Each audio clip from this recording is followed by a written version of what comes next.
Hello, everybody, and welcome to this week's episode of Hard Claim with Viva La Sam.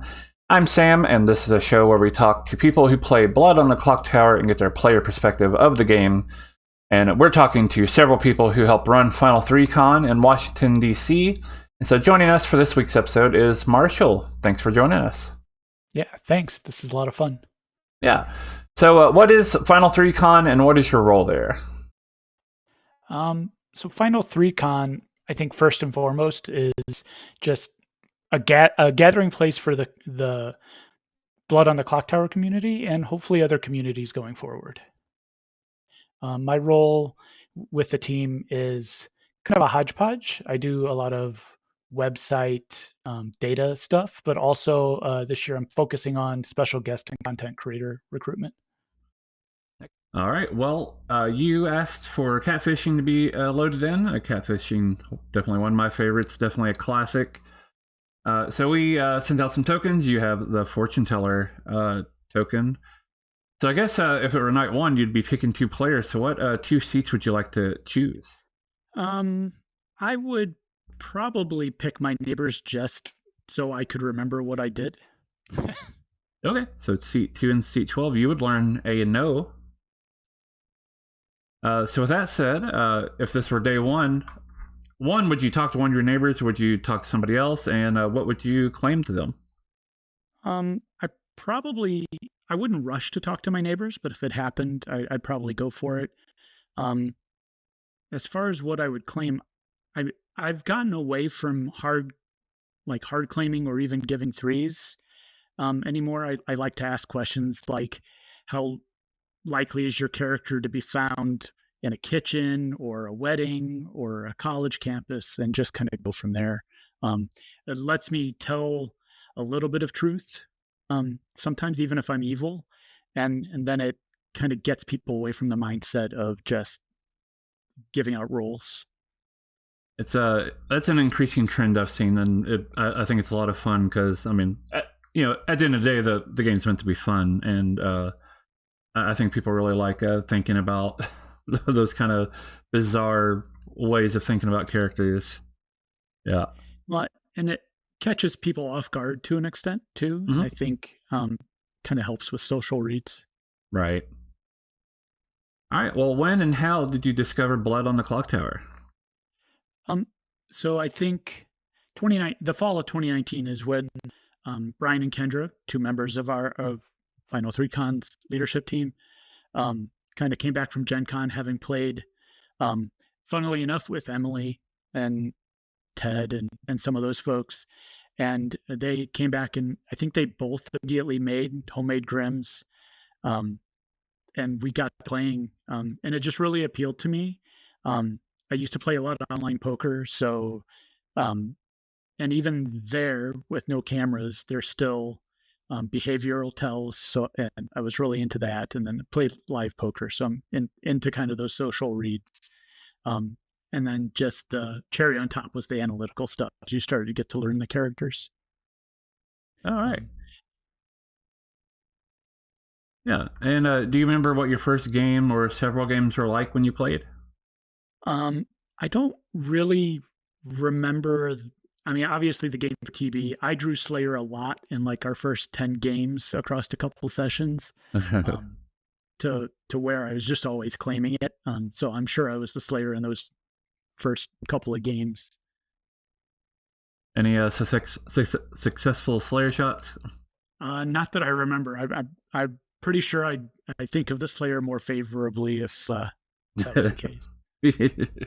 Fair enough. So what is it about the game that hooked you, and like when did you decide, okay, yeah, this game's got me?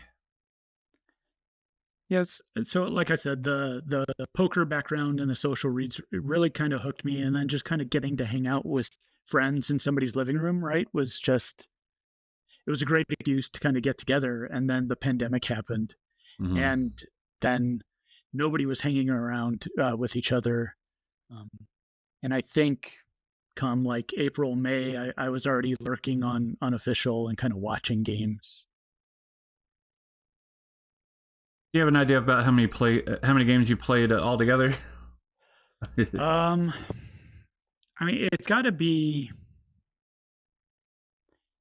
Nope. It's got to be getting close to 1,000 games. I think I don't play quite as much as everybody else, but I've certainly, especially early on, played a lot. You know, Um, how often do you get to play currently? um, Maybe once or twice a week. I've been playing a lot on a new server that most it's probably not on most people's radar. It's Rob Has a Podcast, who's Oh yeah, um, Rob C is a podcaster focused on like reality game, uh, not game shows, TV shows, Survivor, and those sorts of things. And I've kind of jumped on there and been playing with those folks quite a bit. yeah. I know our group has several people really into that scene. My mom even uh, is familiar with that because of Survivor. She's familiar with blowing a clock tower because of me. So that's been an interesting crossover. Yeah. Well, and it's a crossover that we're leaning into at Final 3Con, right? We had Stephen Fish back as a special guest last year. Mhm. We were using a different name. But this year, I've got hopes that we'll have maybe 4 Survivor alumni at Cool. the convention. Yeah, that'd be cool. All right. So I kind of like to think about the progression of playing the game as a beginner, and then kind of eventually be kind of like an intermediate player. Then eventually you're kind of an experienced player. And I'm curious what you thought. What do you think of that progression? If there were any like key moments where I don't know, just something clicked and things like that. Um, I think I so I will say I don't think the game really clicked for me until I probably got to the 10th or 15th game, and then I really kind of realized um, that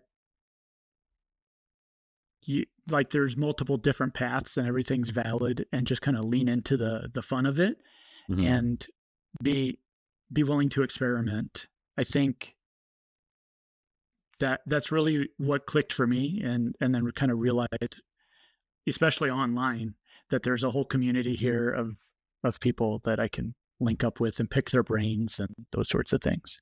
Yeah. I know a good example for myself is I remember playing Trouble Brewing once, and we're still all pretty new, but you always get that, oh well, I think my information's bad, and somebody else like, well, I think my information's bad, and somebody else like, well, I think my information's bad, and you kind of eventually have that realization, well, not all of our information can be bad, and that kind of realization helped me kind of narrow down what I thought was going on, and it turned out to be correct, and I don't know, just things like that. I also remember playing Sex and Violence for the first time and having no idea what was going on. Yeah, yeah, that Well, that was definitely me with S&V. yeah. Like the game is deceptively complicated, right? You can look at TB and get a pretty good idea of what's going on, but then when you really look at it, you realize how the spy, the recluse, interacts Mhm. with all of these different roles, along with drunkenness, and it really kind of opens things up quite a bit. Yeah, Trouble Brewing's a good example too, because I think about when for example, you have the fortune teller, token, and fortune teller is a very powerful character that has its own built-in drawback. And then on Trouble Brewing, you have an imp that can move, and you have a recluse, and you have a poisoner, and you have a drunk. So this game is another realization I have is you have all these very powerful characters that are basically nerfing each other because everybody else also has a really powerful character, and fortune teller can be really broken in a lot of custom scripts if it's not really taken into consideration. Yeah. Yeah. Well, yeah, and you have to be very careful what other townsfolk you put on a script with a fortune teller in a lot of Mm-hmm. cases. Um, but but once you kind of realize I don't know if beauty is quite the right word, but mm, how much outsiders impact the game and make it really kind of blossom, um, it's just kind of amazing. Yeah, I would agree with that. How often do you get to play in person versus online? Usually get to play once or maybe twice a month. Usually once a month.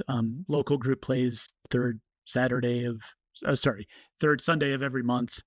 So if you're in the central Indiana area, hit me up. because we could use more folks. But um, it's been great because the pandemic kind of killed the local group, and then we're in a college town, so lots of those folks moved away, and somebody else kind of found the game and started up a group, and I got to latch onto them. So very thankful for that.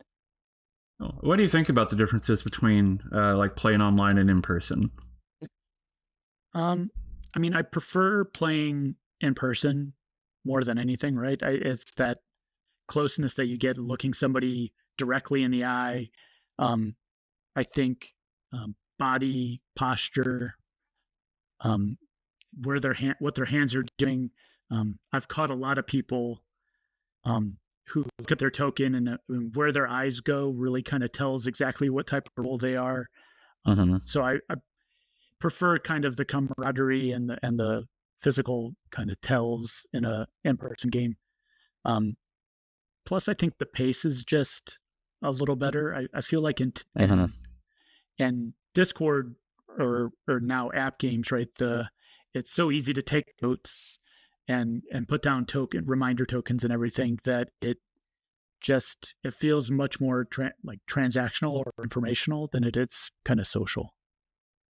Yeah, and some characters translate a little better than others. A lot of people look at the lunatic and say, well, it doesn't really do anything. They just immediately figure out that they're the lunatic, and then what's the point? But this game is designed where everybody stays in a circle in person, and it's kind of hard to be very open about what the evil team's talking about when everybody's so close together, and it kind of delays at least for a little bit. How long the lunatic figures things out, just as an example, anyway. Yeah, yeah. Being able to go off into a separate channel and whisper, not have Mm-hmm. people overhear, and some people will track whispers, right? But most people are not. So there's a lot that's lost in especially that aspect. Yeah. But I do enjoy both. But yeah, I always say that playing online's made this my favorite game of all time, hands down. And played in person's even better.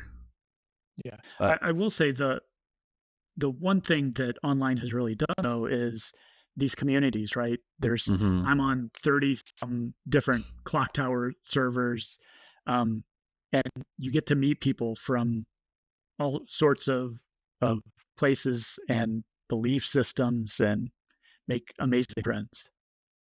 Yeah, I know in my weekly games every single week I have. Of course, I'm East Coast based in the U.S., so most people are kind of from here, but I got people from Canada, I got people from California. There's people that stay up throughout the night in the UK till 5 in the morning to play my games. I have at least one person right now. He's playing from Australia. Um, yeah, just wide variety of people, and it's really cool. So what do you think what it's like to play specifically in a convention setting, and then why should people come to Final 3 Con to come play?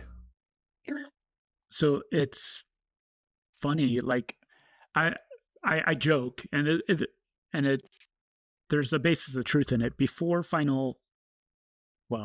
our first convention, I had only been to one other convention, um, and it was the year Origins was delayed in 2021, and it was just like it's like I found my people, right? I talked to all these people. I got to then go and play in their backyard, and then go to the deception room, and I I think besides food, I never left the deception space. It was just Mm-hmm. like I want to be with the people. I want to do like play crazy scripts and just kind of hang out and kind of create that in-person bond that we built up over the last year and a half, 2 years. Um, it's just got a different type of energy, right? Like Mm-hmm. everyone's excited. The first year in DC, you were there.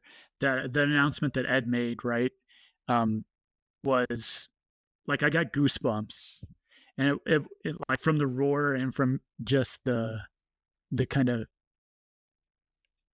it just like I've got a Grinch heart, right, and it grew so much from all of that noise because everyone was just amazed and happy, and um, it's pretty cool to think that I helped get us to that point. Yeah, and do you want to mention what the announcement was? Uh, yeah. So our first year we kickstarted the funding because event space is quite expensive. Mhm. And one of our tiers, um, it the final tier, I suppose, had Stephen Medway attending.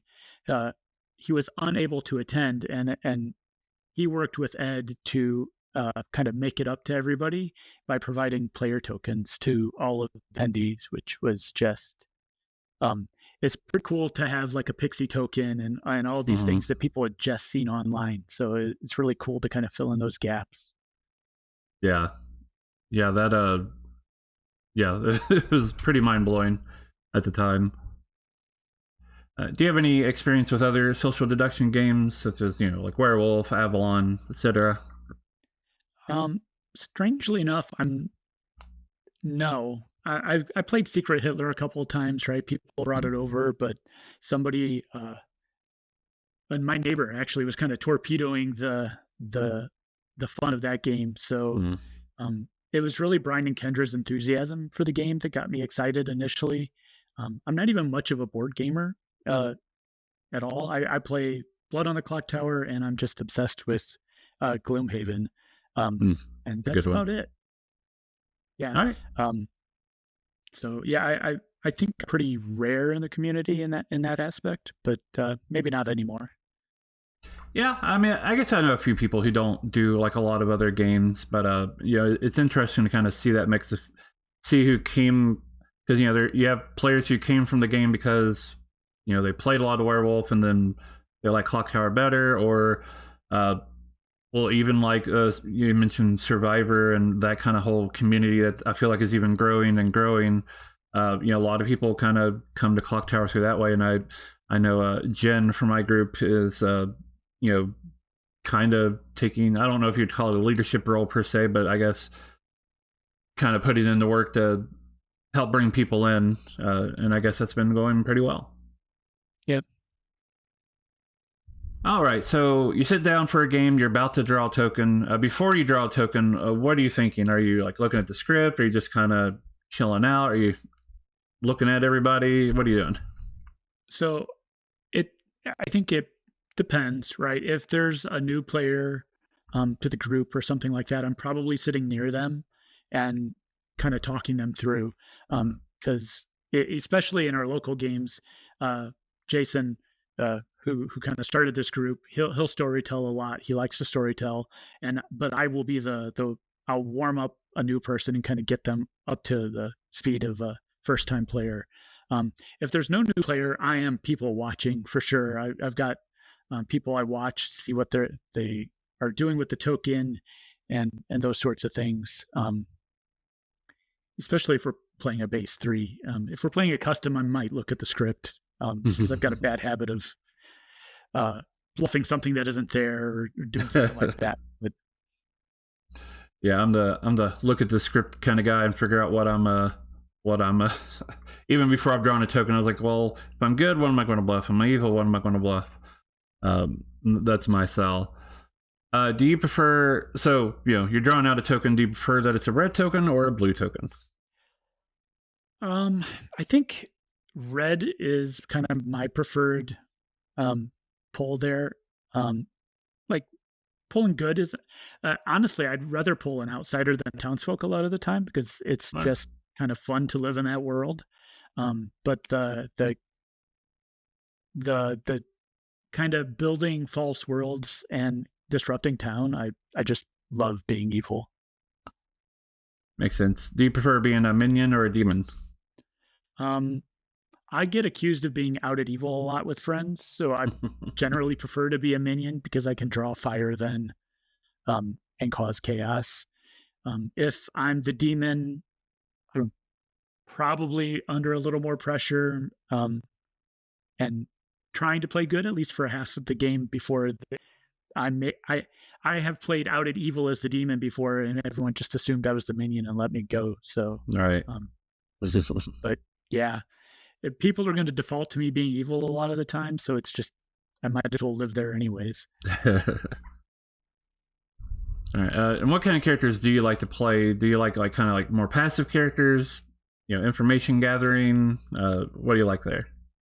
Um, I think, well, like I said, outsiders are a lot of fun. I think I got a special type of affinity for like the you start knowing or the once per game, right? Because Hmm. those tend to be a little more powerful and impactful. Um, if you, as long as you're not poisoned, right? That's always Of the course. thing. But yeah, it, I prefer to kind of just get that information, share it with select folks, and then see where it goes. All right. Then, so thinking about the base scripts, you got like Trouble Brewing, Bad Moon Rising, Sex and Violets. Is there one that you prefer over the others?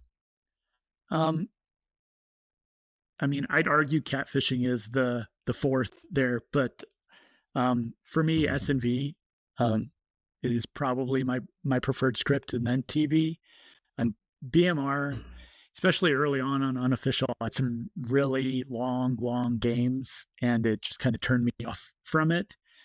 I've softened on that, but it Yeah. would probably be fourth if I was going to rate the four trips.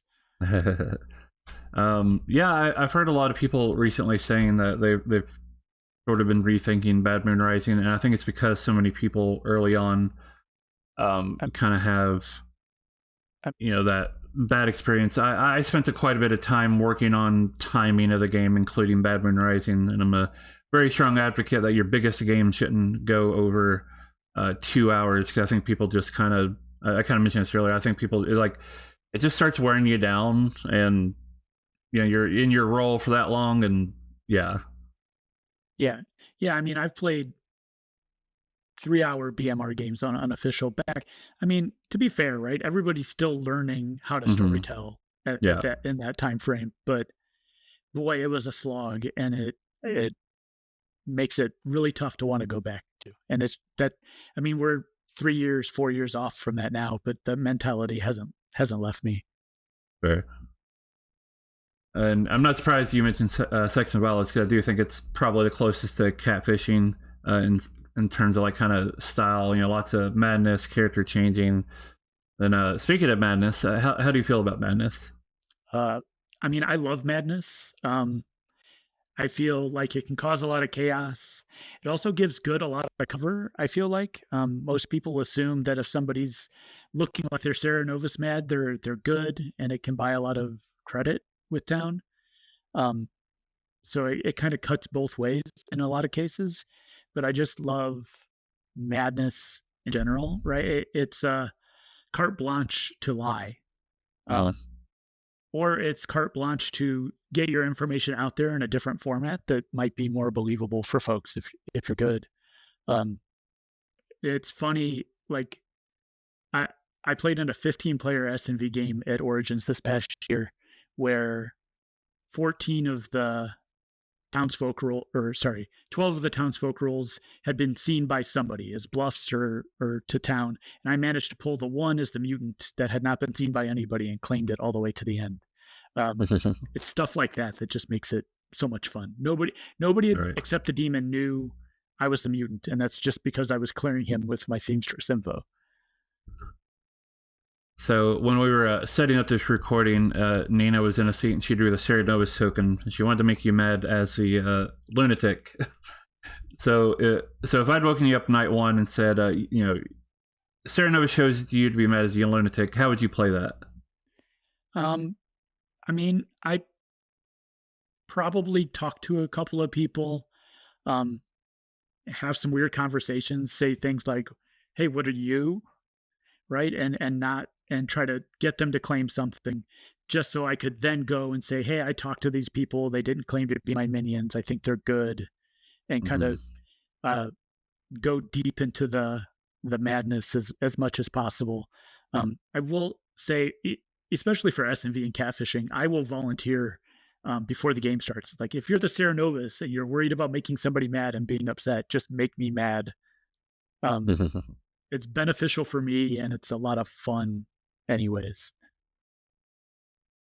Yeah, and lunatic I think is a fun one to be mad about. And I mean, really, even in BMR, it's something I've done as a goon. You just pretend to be the lunatic. You go up to somebody and be like, "Oh, well, if you're not my minion, then I must be the lunatic." And um, which I think is a good way to point out how madness.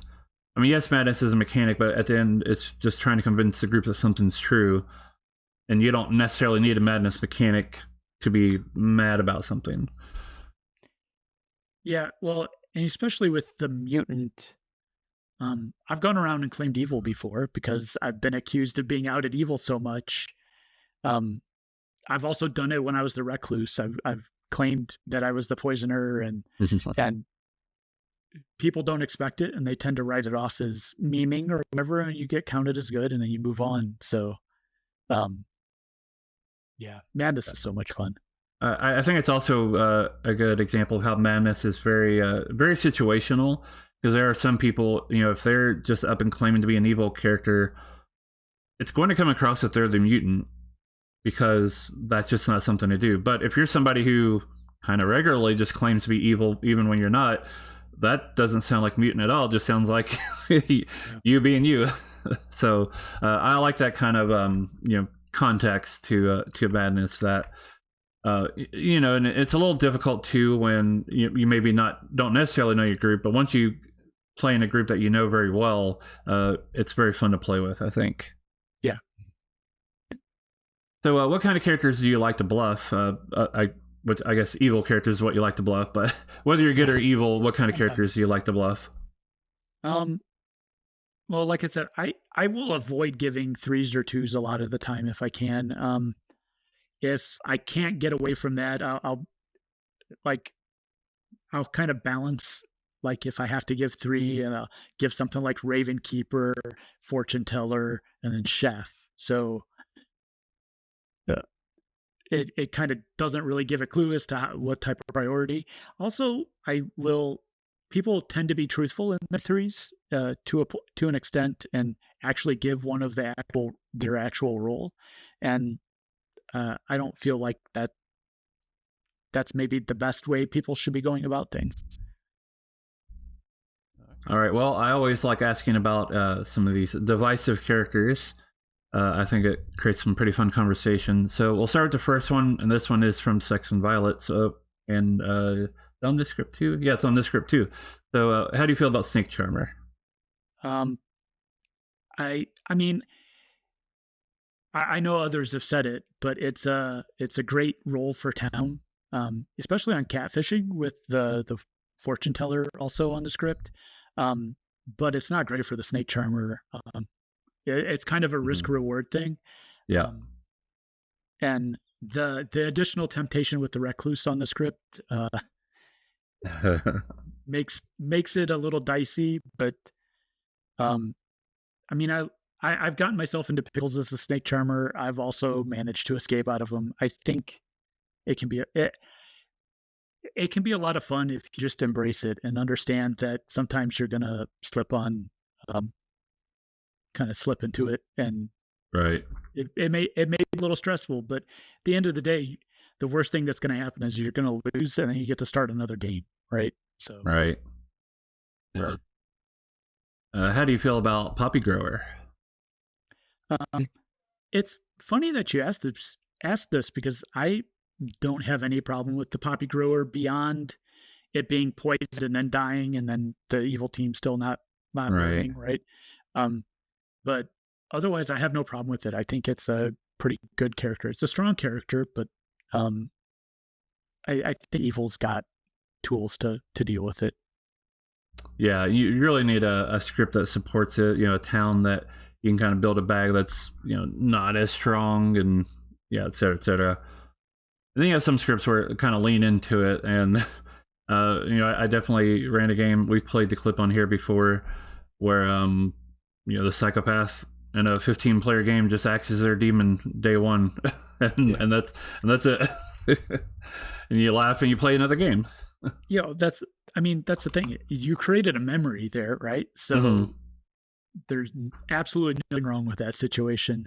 But yeah, I'd love for there to be some sort of additional or text where maybe it's not on death, but once you leave play, the evil team learns their team, because it doesn't play well with some demons in that situation. Puka. Yeah, Puka especially. But there's a lot of things that don't play well with the Puka. Right. So And yeah, I know it's something we're hoping. A lot of people have hope that they'll change it in some form, which they have been, kind of making rules updates to the game. So we'll see where it lands. But yeah, how do you feel about Atheist? um, you've got to really trust your storyteller, right? But I think that's true of most games. But you Yeah. really have to trust them to know the game well, to know the people well. I don't think I'd ever join a game where I didn't know people beforehand. I Mhm. wouldn't want to just walk up to a game and find out there's an atheist on the script, um, unless there there's some really good confirmation. But again, it's there to create memories, to create unique experiences. Um, and I think as long as you've kind of got that trust as and social contract with folks, I think it's great. Yeah. How about Heretic? Yeah, I love the Heretic. I actually when they were still doing script competitions, my script was chosen um, to be run on a Thursday with the Heretic. Um, I think it makes you think about the game in a different way, right? It changes how you vote, changes how you share information, um, and I think that's good for the game. And I think it can be very challenging, um, especially for the Heretic, right? Um, but obviously, there's bad scripts for it. Mm. But I think in general, I think it's a challenging outsider that more people shouldn't be afraid of. And what was your script called? Voting away on the thin ice of a new day, which is kind of a tribute to Jethro Tull at the same time. Um, but yeah, I mean that script's still out there. I'd still play it if I could get anybody to play with the heretic on the script. Yeah. Heretic and really some of these characters are characters that I'll run. I think they're good to run sparingly because I don't know I necessarily want a ton of Heretic scripts to be played, but I think they're fun to pop up every now and then. Same for Atheist, Poppy Grower. Yeah. And then same for this last one that we'll talk about. So how do you feel about Legion? Um, I mean, I feel like Legion can feel bad, right? Especially if good just gets steamrolled. Um, again, I think it's trusting the storyteller and the group. I wouldn't want Mm-hmm. to walk up on a group and have Legion be on the script. Um, but it can be a lot of fun. I think there is a lot of strategy into how evil navigates such situations. Um, but there's it's just a fun extra challenge, right? I think it's not great paired with Pop Grower, I think, in a lot of cases, though that tends to be pretty popular. Mm-hmm. Um, but I mean, I've got a lot of fun memories of being had by Legion, tricking other people as Legion, trying to simulate minion abilities as Legion. That's particularly tricky. Um, so it's a challenge, but I think it can be unfun. But that's I think the biggest takeaway that I've learned from this game, right, is you've got a social contract to make sure that everybody's having fun first and Mm-hmm. trying to make decisions about that before trying to win or trying to gaslight somebody or whatever. Yeah. Yeah, definitely true. All right, up next we have our multiple choice section that I always like to go through with people. So we'll start with Knight, Lycanthrope, or Preacher. Oh, um, I think I feel like being an offensive weapon against minions is really a preaching. So like inviting, right? So I'd probably go preacher in that situation. All right. Yeah. So how do you feel about the other two, like Lycanthrope or Knight? Do you like those or do you not like those? Um, I think Knight is fun. It would probably be my second choice. I feel like Lycanthrope. is just an invitation to get killed and and get frustrated. Um, but Knight is a lot of fun, especially if there's even the potential of a vortex, because there's a nice little puzzle there that you kind of get to sit on. Right. I like Knight. I don't know if I like it as well as Steward, for example, but I don't. I found it surprisingly divisive as to how much people, like it or don't like it. Yeah, I mean, it's a building block for a script, right? It's Hmm. not flashy or anything, but I'd argue that like washerwoman or librarian aren't very flashy, but can be very impactful. Right. All right. Our next question here: Hatter, Golem, or Acrobat? Ooh. Um, Yeah. I feel like a lot of people would say Gollum because they get the smash and they do a thing, right? Hmm. I'd also argue that that's more of a townsfolk than an outsider for the most part. Um, I, Hiding and kind of bluffing, being mad as a townsfolk essentially really appeals to me. So I think Hatter would probably be my choice, right? Do you prefer Chaos Hatter or like regular Hatter? Um, I think that's kind of script dependent more than anything. I'd probably default to rules as written and maybe not Chaos Hatter in most instances. Yeah, I generally feel the same, although I'm mostly undecided about it. But and for anybody at home, regular Hatter is just as written. A demon has to stay a demon. Minions have to stay minions. Chaos Hatter allows them to kind of swap around. There still only has to be one demon, but yeah, allows a basically, and this is part of the criticism of it, like a barber plus. Yeah. All right, our next question here: Harpy, Summoner, or Goblin? Oh, Harpy or Goblin. That's really what it comes down to for me. um, Probably Harpy because I could claim Goblin anyways if it was on the script. And just kind of sprinkle it around town.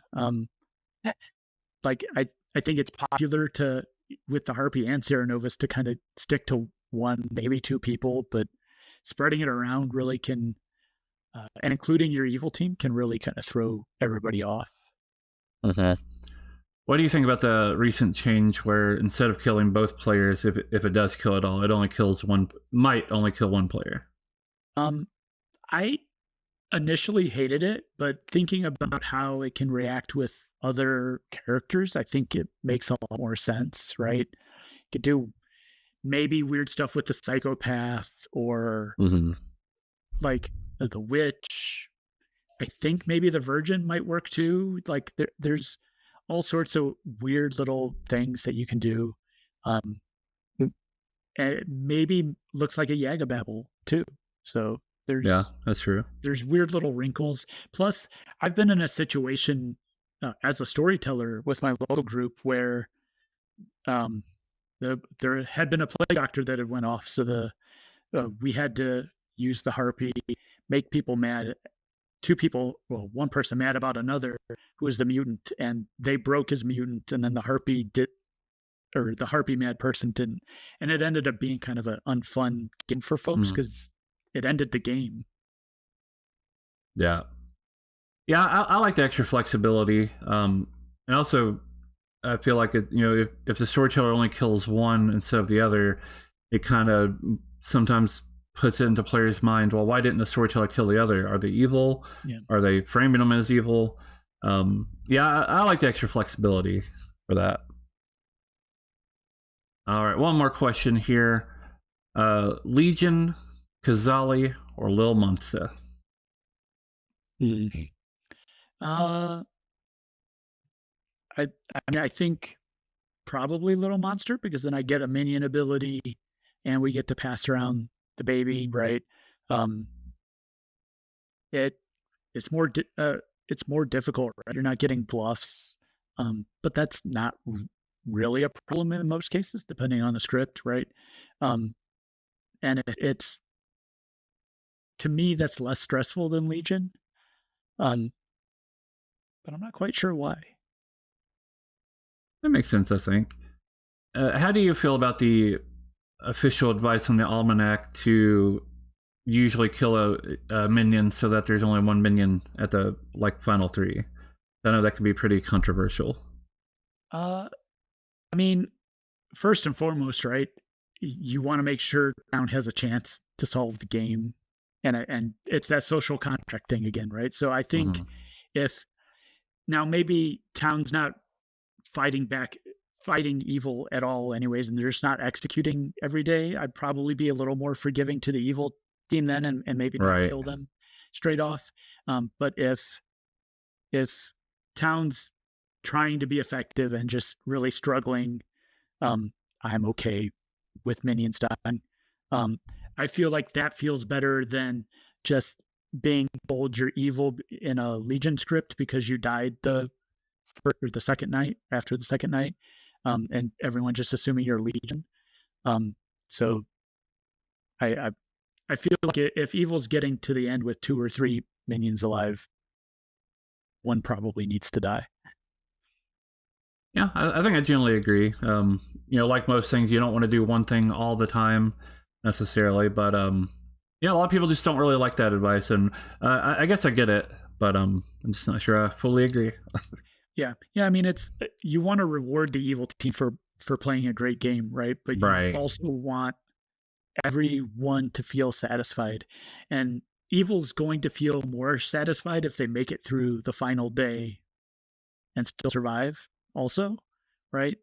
Um, Nothing. I think that's a more satisfying thing than just having all 3 evils alive or 2 of the 3 evils alive or whatever at the end.